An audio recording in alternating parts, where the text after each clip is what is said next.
بسم اللہ والصلاة والسلام علی رسول اللہ اما بعد 18ویں سپارے میں غالباً ایک صورت ہے بڑی معروف، سورۃ النور کے نام سے وہ معروف ہے۔ سیدنا عمر رضی اللہ تعالیٰ عنہ جیسے عظیم اور ذہین شخص کا یہ کہنا ہے کہ مسلمان اپنی خواتین کو سورۃ النساء، سورۃ النور اور سورۃ الاحزاب اس کی تعلیم تو لازمی دیں کہ ان تینوں صورتوں کے اندر جو گھر کے جو مسائل ہیں، اسلام جس طرح کا نقشہ گھروں کا چاہتا ہے، جس سے پھر ایک معاشرہ، ایک خوبصورت وہ معاشرہ جو اسلام چاہتا ہے وہ جنم لیتا ہے، ان تینوں صورتوں کے اندر وہ ساری کی ساری ہدایات دی گئی ہیں۔ اس صورت کے بالکل آغاز میں اللہ تعالیٰ نے ایک اہم مسئلہ کی طرف لوگوں کو توجہ دلائی کہ جس بھی معاشرے میں بے حیائی عام ہوتی ہے، زناکاری بدکاری عام ہوتی ہے، تو وہ معاشرہ کسی بھی طرح سے امن کے ساتھ نہیں رہ سکتا۔ اور پھر اس صورت کے اندر اللہ تعالیٰ نے بہتان بازی کے حوالے سے بتایا کہ کسی پہ خواہ مخواہ کا بہتان لگانا، کہا کہ 80 کوڑے اس کی سزا ہے۔ اور پھر اس کے بعد جو کسی بھی بندے کے حوالے سے بدگمانی کرنے کے حوالے سے بھی سختی کے ساتھ روکا، اور اس میں ایک واقعہ درج کیا جو کہ سیدہ عائشہ رضی اللہ تعالیٰ عنہا کے اوپر ایک الزام لگا تھا۔ اس الزام کی صورت میں اس صورت میں مسلمانوں کو سمجھایا گیا کہ مسلمانوں، تم نے سوچا بھی کیسے تھا کہ تمہارے پاس ایک خبر پھیلی مدینہ کے اندر اور تم نے اس خبر کے والے سے کچھ یقین کر لیا اور تم آپس میں اس خبر کے والے سے آپس میں گفتگو کرنے لگے، جب بھی تمہارے پاس ایک صالحہ، ایک نیک عورت کے حوالے سے کوئی خبر آئی تھی تمہیں لازمی طور پہ تصدیق کرنی چاہیے تھی۔ تو اس صورت کے اندر وہ ساری کے سارے مسائل، اور اس میں بتایا گیا ہے کہ جو محرم رشتے ہیں وہ رشتے کون سے ہیں، کن سے پردہ کرنا ہے، کن سے پردہ نہیں کرنا ہے، اور گھر کے اندر رہنے کے خواتین کے حوالے سے اس مسئلے کو بھی تفصیل سے اس صورت کے اندر بیان کیا گیا کہ کوئی بھی معاشرہ اگر اپنے اندر بے حیائی کو ختم کرنا چاہتا ہے تو اس میں ایک تو بہتان بازی اس کا خاتمہ کرے، اور دوسرا پردہ۔ اس کے حوالے سے اس صورت کے اندر تفصیل سے بیان کیا گیا ہے کہ جو پردہ ہے، جو خواتین پر فرض کیا گیا ہے، لازمی کیا گیا ہے، اس کے جو ایک معاشرے کے لیے فائدے ہیں اس کو اللہ تعالیٰ نے بیان کیا ہے۔ میں کہتا ہوں ایک پردے کے ایک مسلمان کو ایک بھی فائدے کا پتہ نہ چلے کہ اس پردے کا کیا فائدہ ہے، تو کم از کم ایک مسلمان صرف اس بات کو جان لے کہ اللہ تعالیٰ نے پردے کا خواتین پر حکم نازل کیا ہے، فرض کیا ہے، بس اتنی بات کافی ہے۔ اور اس کے بعد اللہ تعالیٰ نے معاشرے کے اندر امن کو برقرار رکھنے کے لیے ایک اہم مسئلے کی طرف حکم دیا، کہا اے لوگو، جیسے ہی آپ کی اولاد جوان ہوتی ہے ان کی جلدی شادی کرو۔ اس کا انکحوا الایام کے ساتھ حکم دیا، کہا جلدی شادی کرو۔ اور اس کے بعد اللہ نے جو حکم دیا کیا فرمایا؟ فرمایا وَإِن يَكُونُوا فُقَرَاءَ، اگر جن کی شادی کی جا رہی ہے ابھی تک ان کا کوئی معیشت کا، کوئی کاروبار کا سیٹ اپ اتنا نہیں ہے، اگر وہ شادی کریں گے تو اللہ گارنٹی دے رہے ہیں کہ اللہ فرماتے ہیں یغنیہم اللہ، اللہ ان کو غنی کر دے گا۔ جو لڑکی ایک بیاہ کے گھر آئے گی وہ اپنا رزق لے کے آئے گی، اللہ تعالیٰ اسباب پیدا فرمائے گا۔ اور اس حکم کو دینے کے بعد آخر میں فرمایا واللہ واسع علیم، اللہ رزق دینے کے حوالے سے بڑی وسعت والا ہے، اور کہا اس بارے میں اللہ سب سے بڑھ کے جاننے والا ہے، علیم، لوگوں تم جاننے والے نہیں ہو، اللہ جاننے والا ہے۔ تو اللہ تعالیٰ نے یہ جو نکاح کا حکم دیا ہے اس صورت کے اندر، یہ بھی معاشرے کے اندر بے حیائی کو، بدامنی کو، اس صورت کو ختم کرنے کا ایک بہت بڑا ذریعہ ہے۔ لیکن نکاح کے حوالے سے میں 2-3 باتیں عرض کرنا چاہتا ہوں جو کہ نہایت ضروری ہیں۔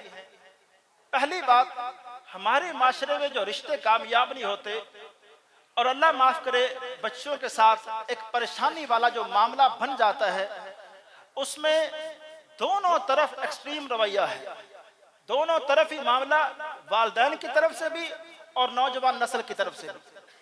وہ والدین جو اپنے بچیوں کا رشتہ اس بنیاد پہ کرتے ہیں کہ میرے ساتھ میرے بھائی کے تعلقات بڑے اچھے ہیں، اس نے بیٹی کا رشتہ مانگا ہے تو میں نہ نہیں کر سکا، میرے ساتھ میری بہن کے میرے اوپر بڑے احسانات ہیں، اس نے رشتے کی بات کی ہے، میں نہ نہیں کر سکا، اس بات کو دیکھا نہیں جو بھانجا ہے، جو بھتیجا ہے، اس کی کیا تعلیم ہے، اس کے گھر کا ماحول کیا ہے۔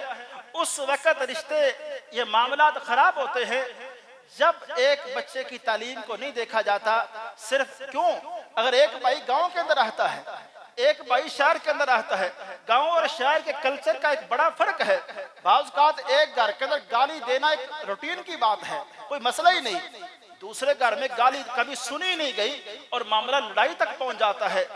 جب تک دونوں طرف دیکھیں، آپ اللہ کے رسول علیہ السلام نے جب سیدہ فاطمہ کا رشتہ کیا سیدنا علی کے ساتھ، آپ نے سیدہ کو، فاطمہ کو آ کے پوری صورتحال سے آگاہ کیا، آپ نے فرمایا فاطمہ، میں نے اپنے خاندان سے جس لڑکے کا آپ کے لیے انتخاب کیا ہے وہ علی ہیں، اور علی کے حوالے سے ایک بات یہ ہے کہ علی مالی حوالے سے اتنا مضبوط نہیں ہے، اس کے پاس مال نہیں ہے، لیکن علی اخلاق کے لحاظ سے، باقی معاملات کے لحاظ سے علی میرے خاندان کا سب سے اچھا لڑکا ہے، میں نے اس کا بیٹی آپ کے لیے انتخاب کیا۔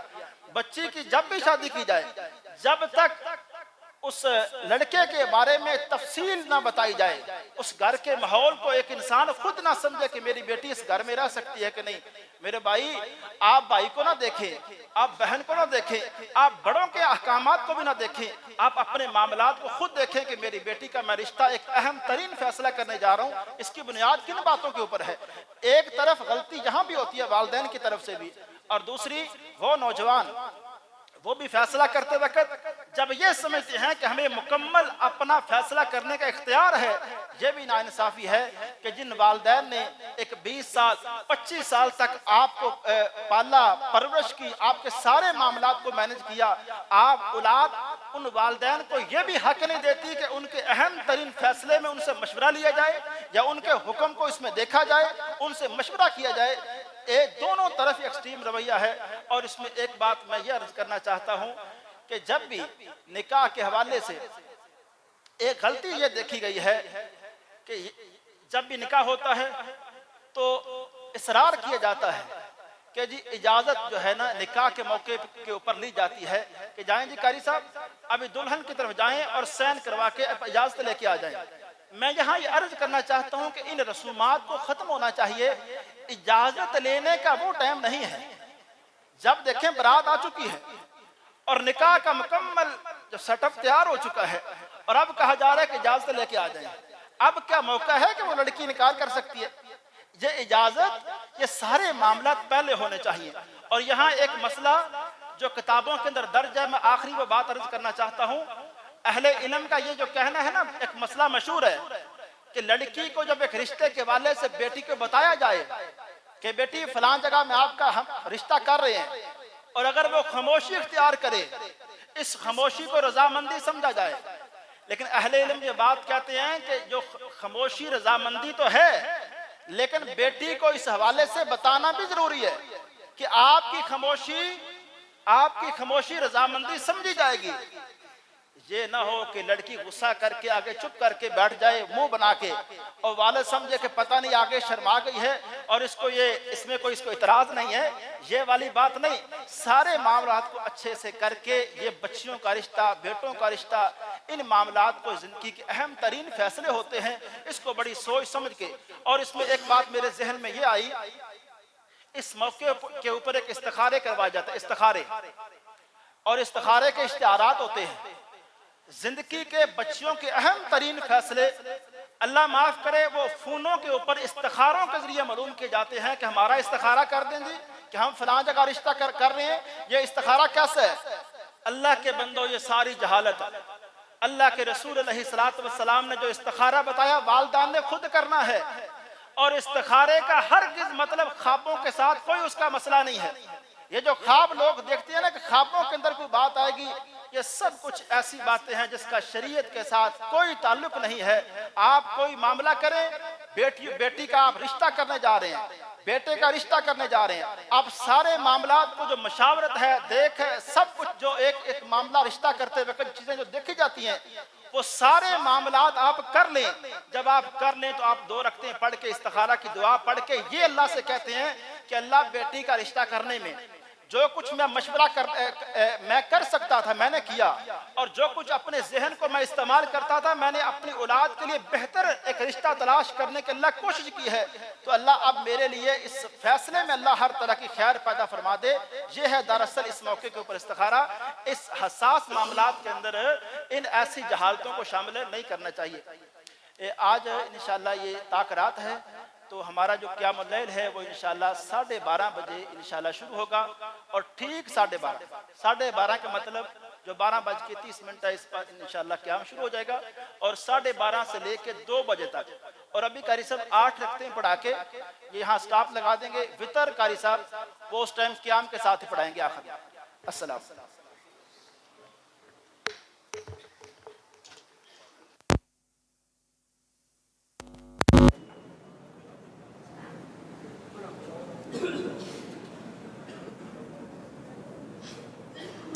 अल्लाहु अकबर।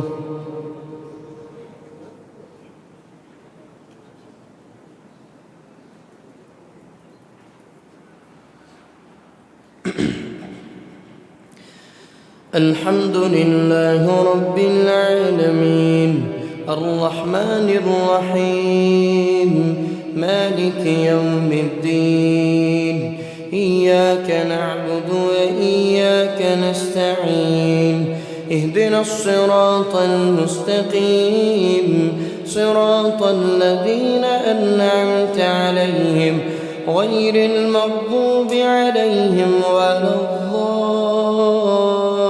الضالين آمين. يا أيها النبي اتق الله ولا تطع الكافرين والمنافقين إن الله كان عليما حكيما. واتبع ما يوحى إليك من ربك إن الله كان بما تعملون خبيرا. وتوكل على الله وكفى بربك وكيلا. وكفى بالله وكيلا. ما جعل الله لرجل من قلبين في جوفه وما جعل أزواجكم اللائي تظاهرون منهن أمهاتكم إن أمهاتهم إلا اللائي ولدنهم وما جعل أدعياءكم وأبناءكم ذلكم قولكم بأفواهكم والله يقول الحق وهو يهدي السبيل. ادعوهم لآبائهم هو أقسط عند الله فإن لم تعلموا آباءهم فإخوانكم في الدين ومواليكم وليس عليكم جناح فيما أخطأتم به ولكن ما تعمدت قلوبكم وكان الله غفورا رحيما.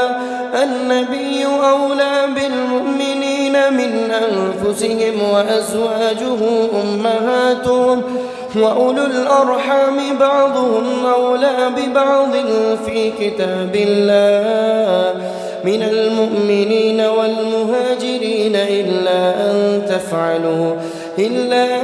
تفعلوا إلى أوليائكم معروفا كان ذلك في الكتاب مسطورا. وإذ أخذنا من النبيين ميثاقهم ومنك ومن نوح وإبراهيم وموسى وعيسى ابن مريم وأخذنا منهم ميثاقا غليظا ليسأل الصادقين عن صدقهم وأعد للكافرين عذابا أليما.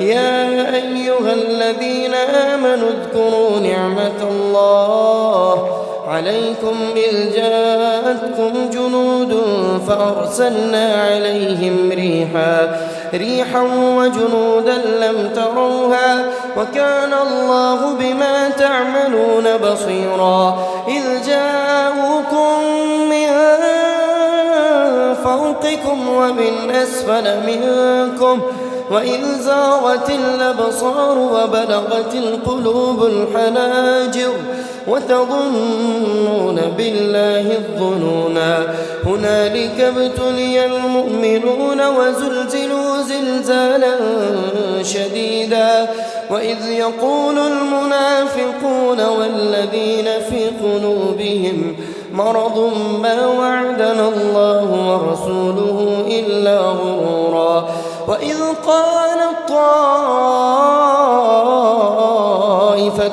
منهم يا أهل يثرب لا مقام لكم فارجعوا ويستأذن فريق منهم النبي يقولون إن بيوتنا عورة وما هي بعورة إن يريدون إلا فرارا ولو دخلت عليهم من أقطارها ثم سئلوا الفتنة لآتوها وما تلبثوا بها إلا يسيرا ولقد كانوا عاهدوا الله من قبل لا يولون الأدبار وكان عهد الله مسؤولا.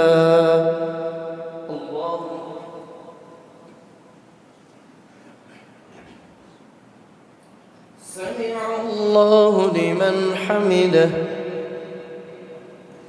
الله أكبر.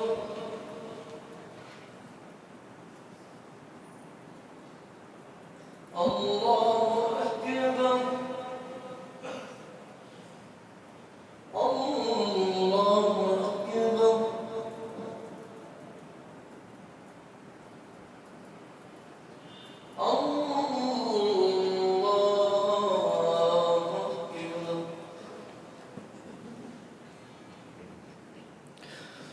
الحمد لله رب العالمين الرحمن الرحيم مالك يوم الدين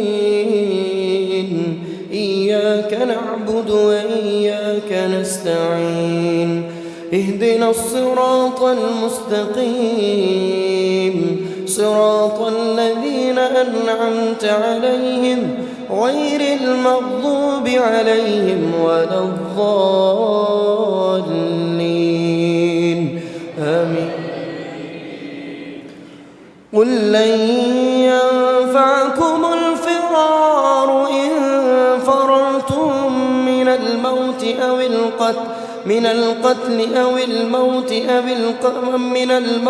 أو القتل وإذا لا تمتعون إلا قليلا. قل من ذا الذي يعصمكم من الله إن أراد بكم سوءا أو أراد بكم رحمة ولا يجدون لهم من دون الله وليا ولا نصيرا. قد يعلم الله المعوقين منكم والقائلين لإخوانهم هلم إلينا ولا يأتون البأس إلا قليلا أشحة عليكم فإذا جاء الخوف فإذا رأيتهم سلقوكم بألسنة حداد. قد يعلم الله المعوقين منكم والقائلين لإخوانهم هلم إلينا ولا يأتون البأس إلا قليلا أشحة عليكم فإذا ذهب الخوف فإذا جاء الخوف رأيتهم ينظرون إليك تدور أعينهم كالذي يغشى عليه من الموت فإذا ذهب الخوف سلقوكم بألسنة حداد أشحة على الخير أولئك لم يؤمنوا فأحبط الله أعمالهم وكان ذلك على الله يسيرا يحسبون الأحزاب لم يذهبوا وإن يأتي الأحزاب يودوا لو أنهم بادون في الأعراب يسألون عن أنبائكم ولو كانوا فيكم ما قاتلوا إلا قليلا.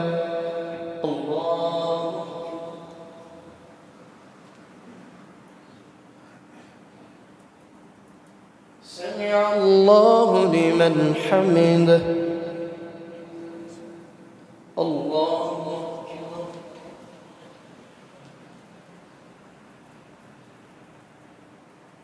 الله أكبر. الله أكبر.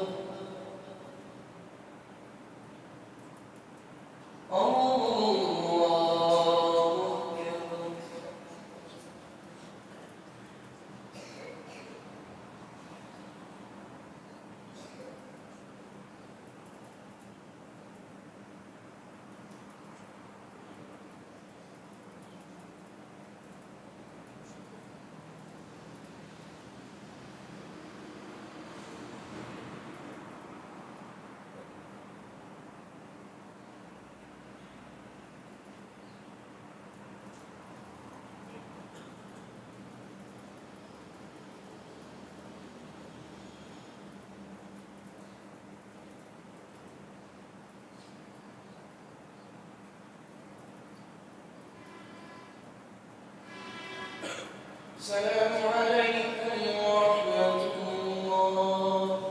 السلام عليكم ورحمة الله.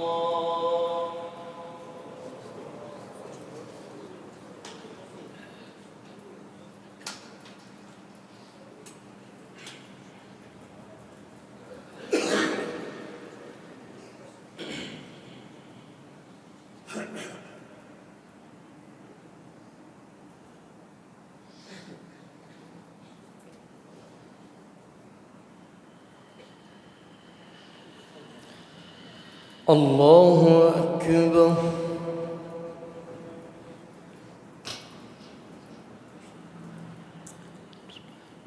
الحمد لله رب العالمين الرحمن الرحيم مالك يوم الدين إياك نعبد وإياك نستعين اهدنا الصراط المستقيم صراط الذين أنعمت عليهم غير المغضوب عليهم ولا الضالين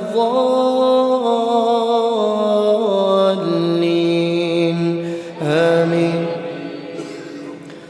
لقد كان لكم في رسول الله أسوة حسنة لمن كان يرجو الله واليوم الآخر وذكر الله كثيرا ولما رأى المؤمنون الأحزاب قالوا هذا ما وعدنا الله ورسوله وصدق الله ورسوله وما زادهم إلا إيمانا وتسليما.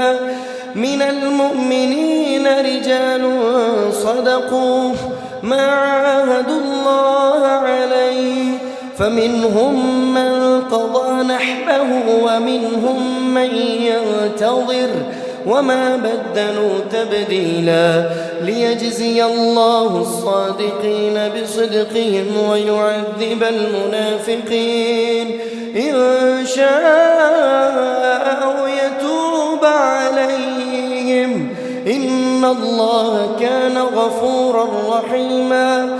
ورد الله الذين كفروا بغيظهم لم ينالوا خيرا وكفى الله المؤمنين من القتال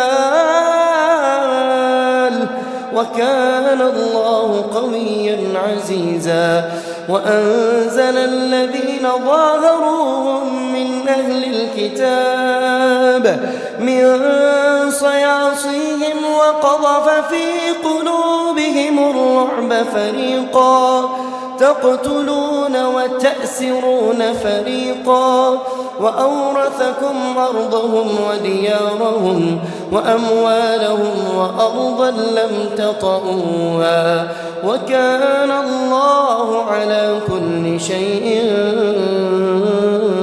قديرا. الله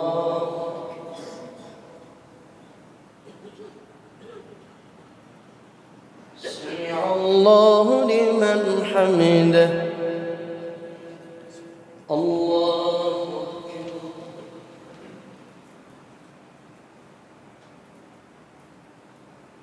الله أكبر. الله أكبر.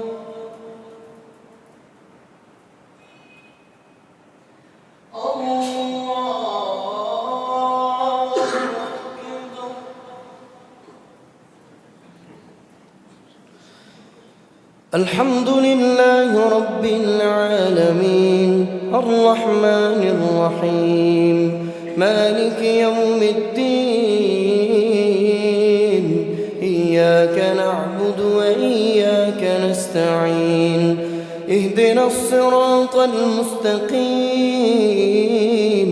صراط الذين أنعمت عليهم غير المغضوب عليهم ولا الضالين آمين. يا أيها النبي قل لأزواجك إن كنتن تردن الحياة الدنيا وزينتها فتعالين أمتعكن وأسرحكن سراحا جميلا وإن كنتن تردن الله ورسوله والدار الآخرة فإن الله أعد للمحسنات منكن أجرا عظيما. يا نساء النبي من يأت منكن بفاحشة مبينة يضاعف لها العذاب ضعفين وكان ذلك على الله يسيرا.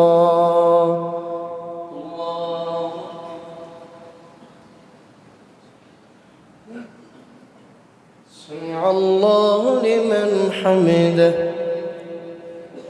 الله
السلام